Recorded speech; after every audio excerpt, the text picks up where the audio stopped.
Sandie is a twice-divorced mother of two and a grandmother. She's currently unemployed, but spends most of her time writing to and for prisoners. She calls herself a prison reformist. I started writing to prisoners around about 5.5 years ago.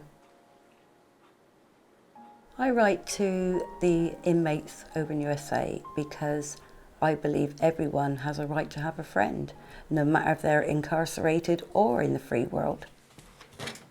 Some of them, okay, what they did was wrong, but they're still human beings. And a lot of it is banter. They just need, they have to fill their time somehow, and they need that contact with the outside world. You can build real good friendships. I'm not on about the love thing or anything like that, but real good friendships. It was for a very personal reason why Sandie chose to write to death row inmates. She was diagnosed with leukemia when she was 4.5 years old, and it wasn't until she was 27 that she had the all clear. I myself felt I was going to die. I didn't have a date to die, but I was sitting around waiting to die. So I put myself in their shoes because I lived it, so I do know what it feels like. Sandie has had 7 death row pen pals, but a year ago, one of these, Reginald Blanton, became more than just a friend. I'd just come out of a relationship. I was already writing to Reg, and I had this letter from Reg one day. And first of all, I thought he was joking because he was always bantering, in letters. And he said, I was thinking of snapping you up and taking you off the market. And I laughed and I wrote back. I said, well, why don't you then? Thinking it was a joke. And he wrote back and it just started from there. In 2001, Reginald Blanton was convicted of shooting his friend Carlos Garza in the head after Reginald supposedly stole some jewellery from him. Reginald has always proclaimed his innocence and hopes that soon he'll hear whether his appeal will be heard by the US Supreme Court. But whatever happens, Sandie wants to marry him. My honest opinion was, why? There's plenty of men available in this country. But there again, at the end of the day, if she wants to do what she's doing, she's helping an American citizen. Not only that, it's giving him a bit of happiness as well. It's making Sandra very happy. She's enjoying it. It's not doing nobody any harm. I'll back her at 100%. She can go do whatever she wants. There are currently over 100 women in Britain who are emotionally involved with men on America's death row. Some women know their man is guilty of his crime. Others are convinced that they're not. I know Reg is innocent, and I will say that to the day I die. Reg is this real spiritual person. He is a real love. You can go and sit and talk to him face to face, and sometimes when we visit, it's like we sit opposite one another. Obviously, we have to use the phone, and you've got the glass in front of you, but it's how he bores his eyes into you, and you feel this connection with him. And it's like this spirituality that you don't have to speak. You don't actually have to speak to him because you can read each other. And that is how close that we are. It's only a couple of days until Sandie leaves for Texas to see Reg. She's only been there 4 times, so most of their relationship is made up of the hundreds of letters they write. When Reg writes, he'll always start off, I love you, my queen, because I call him my king.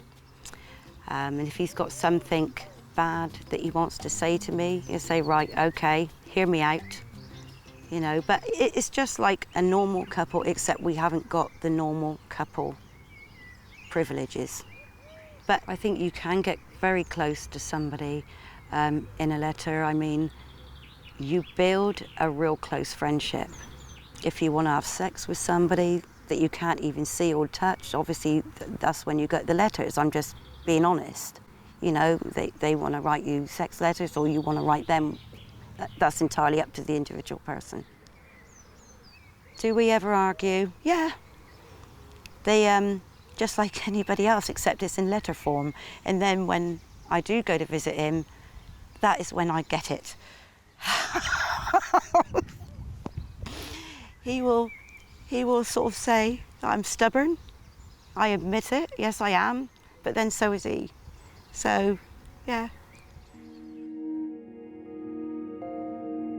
During his 8 years on death row, Reg has had several appeals based on the fact that no DNA evidence was presented at his trial, no murder weapon was found, and all African-American members of the jury were removed from the trial. According to the only 2 witnesses, they were forced to sign statements against Reg under the threat of being charged with the crime. Reg has also had 2 lawyers during the process, the first of whom didn't file his innocence claims in the state court, which has resulted in these being barred from ever being heard. You know, when people talk about how the death penalty works in the United States, I suppose the simple answer is it doesn't. It's an insane system. Right now, there are about 3,700 people facing the death penalty in the US. At your first trial, you get a lawyer of some sort, although the quality of the defense is just abysmal, and you get a lawyer for the first appeal. But then for the rest of the process, which is the vast majority of the case as it drags on for 10 or 20 years, you have no right to a lawyer at all. You're meant to represent yourself, which, I mean, in all honesty, is one of the stupidest rules of American law.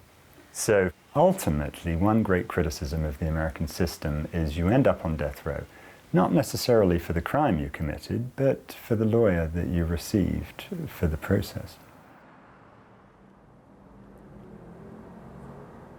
Sandie writes and manages several web pages for death row prisoners. It's like a full-time job. Okay, I've got a son living at home, and I've also got a grandson and a daughter. But you do work around that. You know, when my son's in bed at night, I will get on and do what I need to do. When the inmates write to you, they might send you some writings to put up on their pages for them. Could be anything about their case, or maybe just a general diary from week to week. Then at the end of the month, you send their comments or their printouts to them, so it keeps their mind active.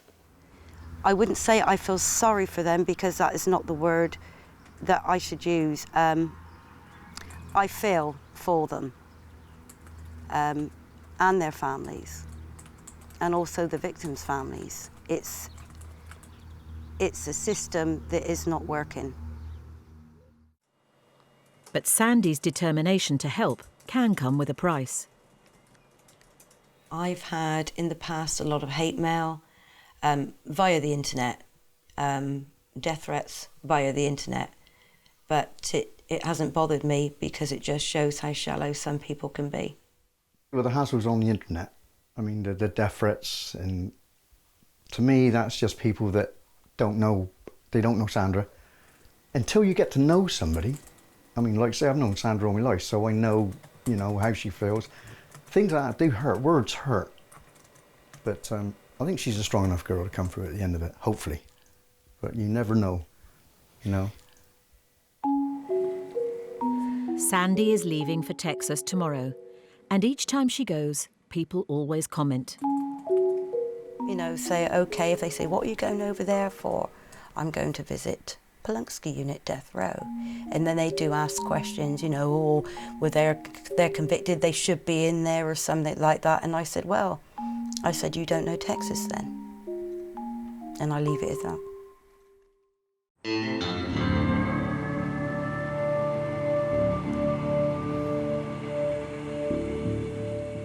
At a motel in Livingston, Texas, Sandie is getting ready to see her death row fiancé to sort out their wedding arrangements. Despite their 19-year age gap, Sandie and Reg both profess this is true love. It definitely is true love between Reg and myself. He is a beautiful person inside and out. No matter what people say about some of those prisoners, Reg is a real man, and he makes me laugh, he makes me cry, and I wouldn't swap him for the world. I wish that I could at least have contact visits with Reg, so I could hold his hand, or he could like smell the perfume. I often think of times when Reg could be free, that we could spend proper quality time together. And if you don't think on that, then you just don't have the hope, don't have the dreams, and everybody's entitled to their dreams and hopes. And that's what keeps some of the guys going. It keeps Reg going, keeps me going. Polunsky Unit is a maximum security prison with 330 prisoners on death row. I'm always nervous when I go into the prison on a first trip, you know, the first visit of a trip. I don't know why, it's just that place, but, you know, after a while it's okay once you've been sat in there for about 10 minutes. For fiancé Reg, it's been a nerve-wracking morning too. At first, I thought I was just strong and this macho man because I didn't feel any butterflies. But then, like, when 6 o'clock rolled around and I knew that it was 2 hours before she was gonna be here, I was nervous. I was real nervous. I was so nervous I had to meditate. And then I didn't know if I was gonna cry. I got all emotional. We were not allowed to film the visit between Sandie and Reg, but today they get to spend 4 hours together. And despite the prison walls, this has never affected the way Reg feels about Sandie. I do remember the moment that I first fell in love with her. It was out here in visitation, and she wasn't visiting me, but I got to see her for the first time. I recognized her from her picture, and I told my mama was visiting me. I told my mama, I said, "Mama, that's Sandie. Get her attention, get her attention." And so she said, Are you Sandie? And she said, "Yes." She said, "This is Reg." And she looked at me, and that was it. I was gone. I've been gone ever since.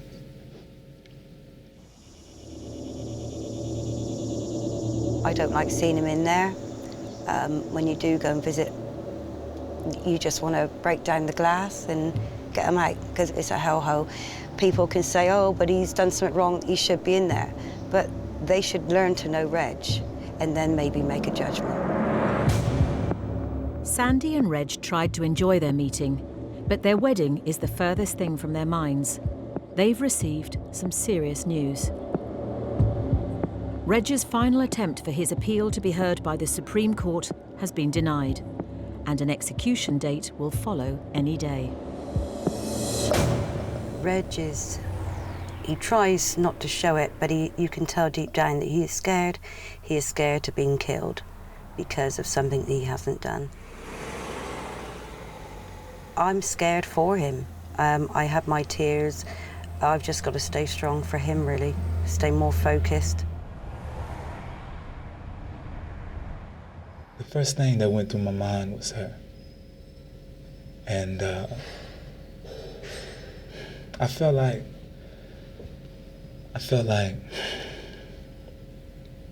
I was ruining her life, because I can only imagine how that made her feel. I tell her, I said, "Baby, you crazy. Your love blinds you." To me, he's always been there. You know, I've always had him there by my side, you know, figure of speech. So to have him not there, I don't personally know what I'm going to do. She was the only person that I can express myself to like that would stay in my life long enough to go through my ups and downs with me. But I can go through that alone. And I would go through that alone if I knew that it would prevent her from being devastated by the state killing me. And whatever happens to Reg, I'm going to be there for him anyway. Even if it is an execution date, he's known this from the start, that I'll always be there for him. Reg's family cannot afford a private legal team. His appeals process will continue, but he's now on the third lawyer assigned to him by the court, and resources are limited. Reg's lawyer was supposed to have gone to see him again for a second time, which again for the second time didn't turn up to see him. So that is something that, you know, I'm going to have to find out why he didn't turn up, because Reg needs to see his lawyer at this point in time. John Carroll's office, how may I help you? Hello, is it possible to speak to John, please? He's not in. May I take a message? Or would you like his voicemail? No, what it is, I went in to see Reginald Blanton this morning because I'm over in Texas from England. And Reginald said that John was supposed to have gone to see him on the 19th or the 26th, and he didn't turn up to see him, and Reg was wondering why he didn't turn up. Yeah, he didn't go because he was appointed to another case and he had to be in federal court here that day. So he's going, yeah, he's rescheduling. Oh, let's see if he told me the date.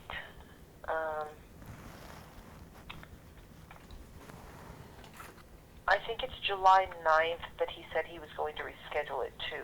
July the 9th? July the 9th or the 16th, which is... The thing is, time is going on with Reginald's case, and he really needs to see John urgently. Yes, I know. And, I mean, he had already bought his ticket, everything. He was ready to go, but then he got that case, and they set it for that morning, so he had to, you know, cancel that. Right, okay. Okay, then. Thanks ever so much. You're welcome. Thank you. Bye-bye. Bye-bye.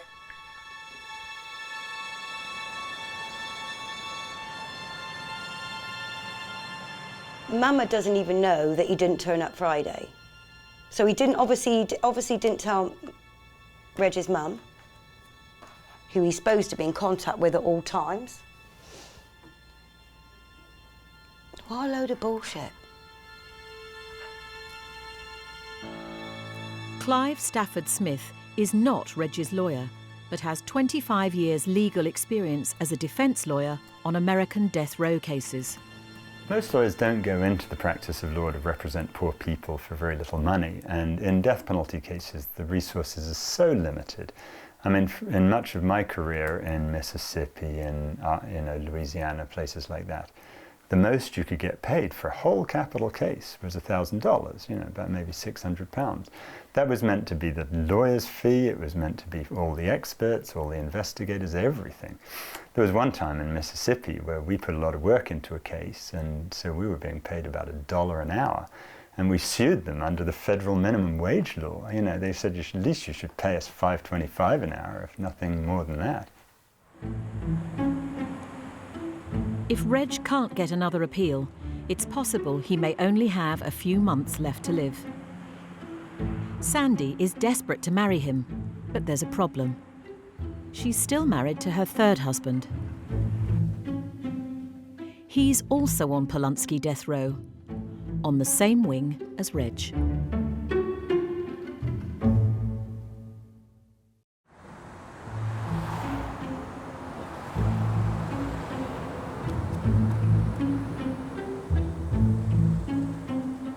In Texas, Sandie is trying to organise her marriage to a second inmate on death row. Last year, she married Charles Chucky Mamu. He was convicted in 1999 for a double murder during a drug deal. What was I thinking, marrying Chucky? I wasn't thinking. I really don't know. That's not against Chucky. That was my mistake, the mistake I made. Sandie had been pen pals with 34-year-old Chucky for a year and a half, and on their second meeting, he proposed. When you actually meet them, especially in that place, it's a complete different thing. And I suppose that on the spur of the moment, and he was feeling things on the spur of the moment, so he asked me to marry him, and I just said yes. Chucky is a very intelligent person, but he's also a charmer, and that will woo any woman into his charm. She came, real understanding. Sandie is a real compassionate woman, regardless to how the situation worked out for she and I. She's a person who I feel is a genuine person of integrity, meaning that if she comes to you, she's coming to you from the heart. 1, 2, 3. Sandie and Chucky got married just a few miles from the prison, but he wasn't allowed to attend. His family, though, travelled in from Louisiana to be there. I was stood on my own with Chucky's dad, who actually was the one that gave me away and put the ring on my finger. My family adored Sandie. My children was looking forward to calling her stepmom and stuff like that. And at the time, I really thought that she was the one. But Sandie was beginning to feel differently. The night before the wedding, I was in my motel room on my own, and I wanted to run. I thought, what the shit am I doing?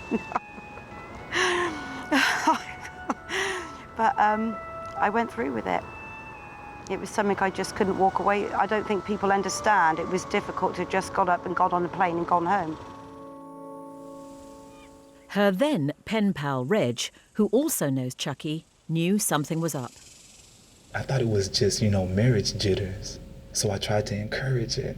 Like, oh, you just nervous. I'll be all right. Just be there for him. And I tried to take up for him, saying that, he'll open up his heart to you. Just give it a little time. And I was just trying to just have her back but I didn't know that I was kind of pushing her into a hole. So it's partially my fault. Once she was back home, Sandie found out that despite being married, Chucky was still writing sex letters to other women. Yeah, I was. I was a naughty. And again, it wasn't so much I wasn't committed to being faithful to her. There was a misunderstanding that I thought she was being naughty as well. Was I faithful? Hell no. Because by not being faithful, I knew that was the wrong thing. It was the wrong thing to have married him. But then, nor was he. After 4 months, their marriage had fallen apart. Things start fading away. The letters, where you was getting a letter 4 or 5 times a week, you start getting 2, well, then you know what time it is. And then, you start there arguing and bickering over nonsense. But that's pretty much, I can say, on the borderline of why it didn't work out with Sandie and I. We just realized it wasn't going to work. Now single, Sandie was ready to turn her blossoming relationship with Reg into more than just friends. But sometimes the lengthy divorce process has taken its toll. I know that outside of my own insecurities, that what me and Sandie have is phenomenal. And so when I focus on the love, all those shadows just fade away and it becomes irrelevant. Chucky has signed the divorce papers, but there is a problem with them. Apparently, I should have filled out the part that he filled out, and the part he filled out, I should have filled out. So it's all got to be done again. I feel that a lot of time has been wasted on maybe something that should have been with Reg, and that is something that I have got to live with now. But is marrying another death row inmate really the answer for Sandie? People are bound to think I'm mad for doing what I'm doing, but that's their opinion. I've got my own. Even in the free world, you could go into a bar and maybe meet somebody. That doesn't work out, and a few months down the line, you're going out with somebody else. It's very similar.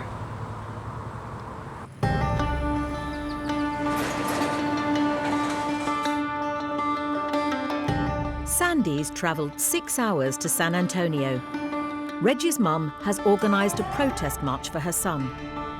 This is the first time Sandie has visited where 28-year-old Reg used to live, somewhere he hasn't seen since he was incarcerated at 18. It's kind of eerie being here, knowing that once he was out here playing as a kid, and now he's in that place locked up. Never maybe to see this place again.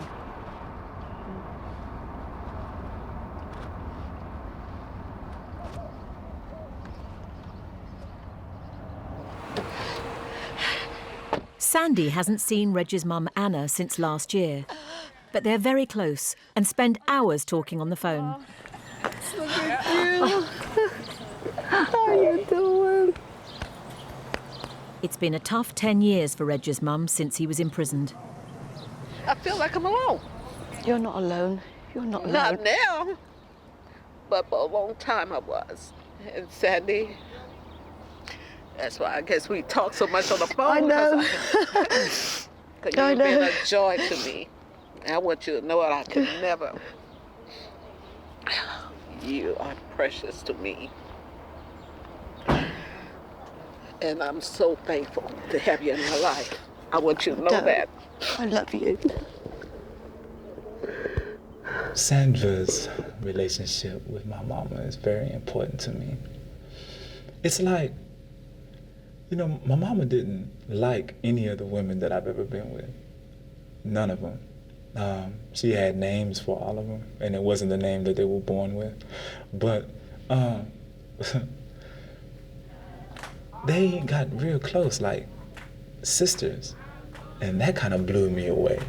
I thought that Sandra was putting something in her drink or something.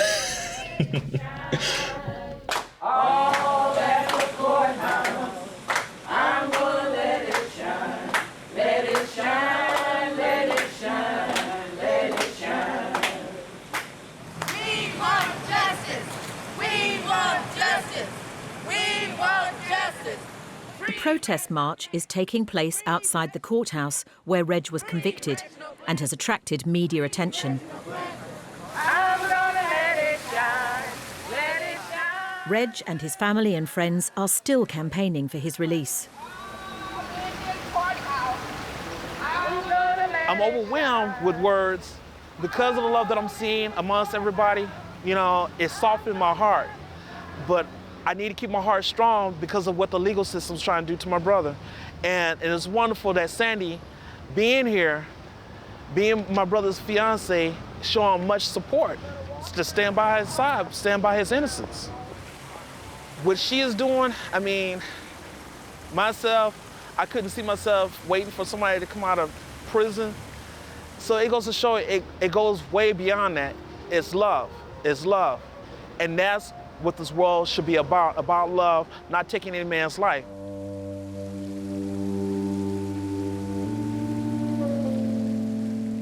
Reg's family and friends will continue to campaign, but his fate does still lie in the hands of the legal system. You know, I don't know what my plans are, except for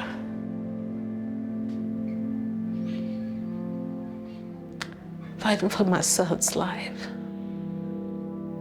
Mama's not gonna cry to me. She's not gonna reveal that to me at all. And so I know she hurts, and I know she's going through a lot of pain. And I've written her several times to try to get her to express that to me, but she won't respond. But she responds to Sandra though. She cries to Sandra. So that's very important. I mean, who else would she have? If Sandra wasn't there, she wouldn't have nobody else to do that with. So that's very important. There are times that I would call her. It would be very late, so it would be like maybe 2 or 1 in the morning, her time. And I can feel very down, but somehow we find things to laugh and talk about. Victory is mine.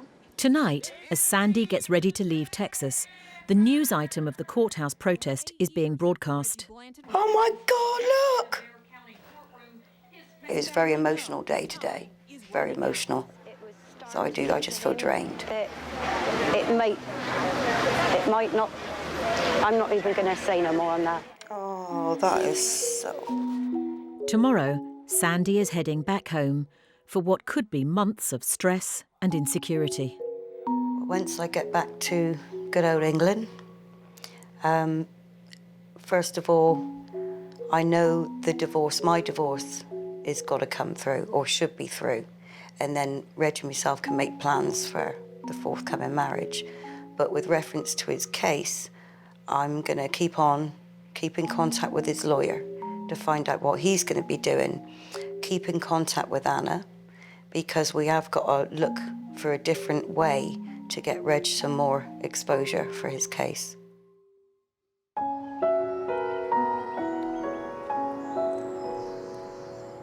It's 2 weeks since Sandie left Texas. Now she's back, her relationship with her beloved death row fiancé has to revert back to just the letters that they write. You know, I always go to the first part of his letter, and then I'll go to the end part of his letter. And if the first bit starts off okay and the end bit ends okay, then I know whatever's in between I can just read and not worry about. But this time, Reg hasn't sent her the love letter she was hoping for. Yeah. Still, I'll let him off this time. I know with Reg at the moment, he's feeling down and he's going to have those moments, you know. It's just like I have my moments when I'm in a bad mood. I'll write him a shitty letter, you know, but that's how we are, you know. That's how it's supposed to be, the good days and the bad. Take the rough with the smooth. Sandie is finding it difficult to sleep and has lost weight. The strain of the situation is beginning to take hold. But nothing could prepare her for the news that Reg has been given an execution date for the 27th of October. That's in just over 3 months' time. I actually found out on the internet. It wasn't the sort of way I wanted to find out, but I did. But then that just shows what a sick system it is. I'm going to be honest, no, I'm not coping well because I didn't expect this to happen. I mean, I went into the relationship with Reg with the reality that one day it might, but it just seems that it's just happened so quick. Sandie has also been sent Reg's warrant of execution. It says his name, and then it goes on to say, it is the order of the court that the defendant, Reginald W. Blanton, who has been previously sentenced to death, shall on the 27th day of October 2009, at any time after the hour of 6 p.m, be caused to die by intravenous injection of a substance or substances in a lethal quantity sufficient to cause death, and until such convict is dead, such execution procedure to be determined and supervised by the director of the institutional division of the Texas Department of Criminal Justice.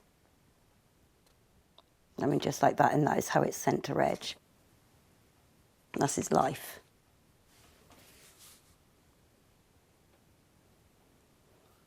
I would put my own self in his shoes if he could have his life. Yeah. Yeah.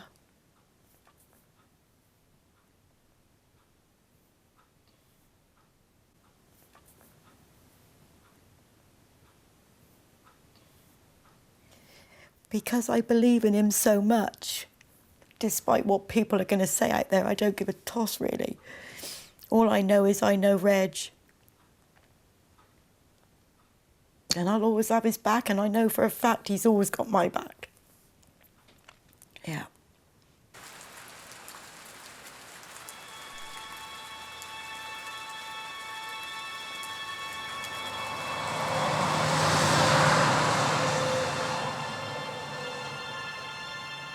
If the courts don't give me a stay, then they'll be trying to execute me on Tuesday. In the past 3 months, there have been more protest rallies and petitions for Reg, and he had an interview with the Board of Pardons and Paroles. These have all been unsuccessful in getting him a stay of execution. His lawyer has continued to make appeals, and he's stepped up efforts to get the ban of Reg's innocence claims being heard overturned. These appeals were denied by the Texas Court of Criminal Appeals 5 days ago. The final option is to take these same claims back to the US Supreme Court, but of all appeals submitted, only 2% are ever granted a stay. So it would sometime be today that you hear, or tomorrow, morning, or can it go right through to the last minute? It could go through to the last minute. He said that he's going to file all these legal claims of my concern to the Supreme Court. So right now it's just a waiting game to see what the court has to say. What Reg needs now is a miracle. A real miracle. It's not death that I'm scared of. I've dealt with the fact for probably the past 5 years. I've been dealing with that. I came to accept that. The scare is what the state killing me might do to my mama. I'm scared of what it would do to my queen. I know she's being strong for me, but I also know it's tearing her apart. Sandie has spent the last few days visiting Reg. This is the most time that they have ever spent together. It's been very, very difficult since he was given the execution date. He became very harsh. Sometimes it felt like he was taking it out on me because I was out in the free world and he was obviously where he is. But also it was like he was pushing me away because he didn't want me to hurt so much if it actually came down to his execution.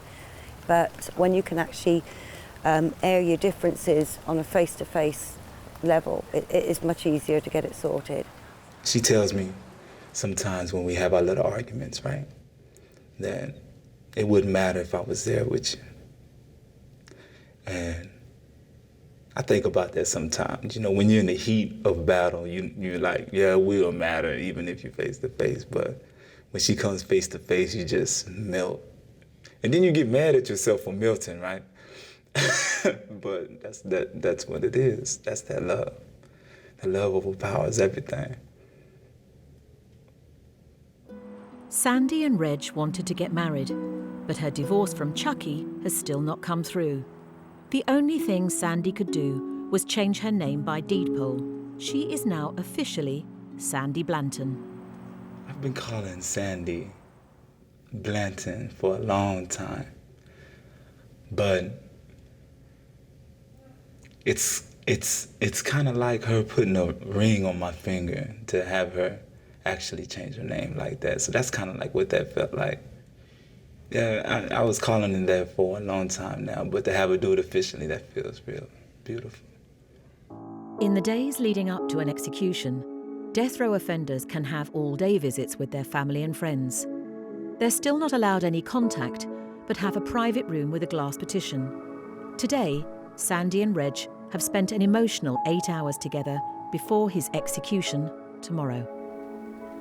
He had it's hard to explain, but both his hands at the glass, and he was just sobbing, absolute sobbing. I've never seen him cry so much since I've been going to see him, and it was hard. Because then he's saying, if they kill me tomorrow, I think Reg is just thinking a miracle now. People don't realise. During this last visit, the practicalities of what's happening tomorrow became a reality. 3 men came towards me and they asked my name, and they sat me down, and they were the chaplains and the spiritual advisor, and one of them is the ones that's actually going to be in the execution with Reg tomorrow. So they were just trying to, say if I got any questions to ask them. So I said to the main one, does it really hurt? What can they say? They can't answer that. They can't answer that. It's just like all business. Everything's business in there.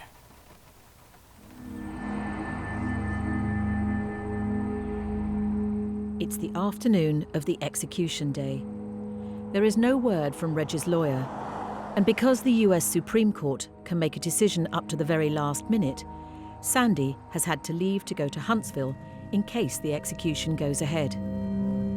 Reg has always said he's innocent of the crime he's convicted of, but has very strong principles as to why he has stayed silent all these years. I have a suspicion of whom committed this murder. But it's a suspicion that I'm unable to speak of. Not only because of my own personal principles, but to protect my family. I've said to him time and time again, you've only got a few hours left. Why don't you speak up? And it's the same answer, I'm no snitch. Coming from where I come from, it is indoctrinated in you to not snitch. Crips and Bloods, they never snitch on their homies. I decided within myself that I was going to stand on my principles no matter what the situation was. And that's exactly what I'm doing. They know who the suspects were in this case. I was convenient. Sandie will spend the next few hours in the prison hospitality house with Reg's brother Andre. They'll both be able to speak to Reg on the phone. Reg and his mother Anna decided it best that she didn't go to the execution. The Huntsville unit is 160 years old, the oldest state prison in Texas. It's been the home of all state executions since 1923. If Reg doesn't get a last-minute stay, he will be the 19th prisoner this year to die by lethal injection. If it was up to me, I would want y'all to actually be in there to be able to film the actual execution so that people can see the process, so people can see the state of Texas use these chemicals on me to kill me that the American Veterinary Association won't even allow to be used on dogs. Yes, I want y'all to document all of this. Despite Reg's wishes, the state of Texas has never allowed an execution to be filmed. At 4:50 p.m, Reg's stay was denied by the US Supreme Court. His execution is scheduled to take place in 1 hour's time. Shortly before 6 o'clock, Sandie and Reg's brother are escorted to the main prison to witness his execution. When they opened up the witness room door, I could see him laid on that gurney, and at one point I went to walk in and I stopped myself, and I wasn't sure if I was going to be able to do it. And I thought, I've got to, I'm doing this for Reg. So I went straight up to the window, and they asked him if he needed, if he had a last statement. And he said, yes, I do. He did say to Carlos's family he was innocent. And his words was, Carlos was my friend. The morning visit that I had with him, and I said to him, when the poison's going, just, if you can, give me a smile so I will know that you're actually feeling okay. And he did do a smile, but after that, there was nothing. That was it. Gone.